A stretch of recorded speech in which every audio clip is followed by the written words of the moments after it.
जय श्री श्याम बच्चों। Listed equity shares और units of equity oriented fund में अमेंडमेंट के बाद टैक्स किस तरीके से लगेगा, बहुत इंपॉर्टेंट है। सेक्शन 111 ए और सेक्शन 112 ए।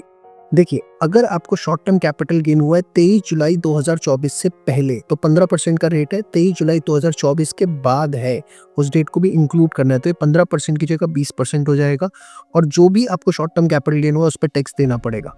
लेकिन लॉन्ग टर्म कैपिटल गेन के अंदर ये जो रेट था वो 10% था 23 जुलाई 2024 से पहले, जो कि बढ़ के 12.5% हो गया है। और ना पहले इंडेक्सेशन मिलता था ना अब इंडेक्सेशन मिलेगा। और 1,25,000 रुपये से ऊपर के अमाउंट पे आपको LTCG पे टैक्स देना पड़ेगा। 1,25,000 रुपये की उसमें छूट है, ठीक है। इसकी कॉमन कंडीशन है 111 112 की फर्स्ट कि सिक्योरिटी ट्रांजैक्शन टैक्स जो है वो पेड होना चाहिए और जो डीलिंग है वो किसी रिकॉग्नाइज्ड स्टॉक एक्सचेंज से होनी चाहिए। इसके एक्सेप्शन है अगर IFSC गिफ्ट सिटी के थ्रू डील कर रहे हैं, किसी नॉन रेजिडेंट ने फॉरेन करेंसी में शेयर लिया, STT पे नहीं हुआ, तब भी जो है वहाँ पर बात बन जाएगी। इसके अलावा सेक्शन 112 ए के अंदर जो है, जब आप LTCG निकालते हैं इक्विटी शेयर्स के ऊपर, तो वहाँ पर एक प्रोविजन और दिया हुआ है कॉस्ट ऑफ एक्विजिशन कैसे निकालनी ऐसे शेयर्स की जिनको आपने एक्वायर किया है 1 फरवरी 2018 से पहले या 31 जनवरी 2018 तक।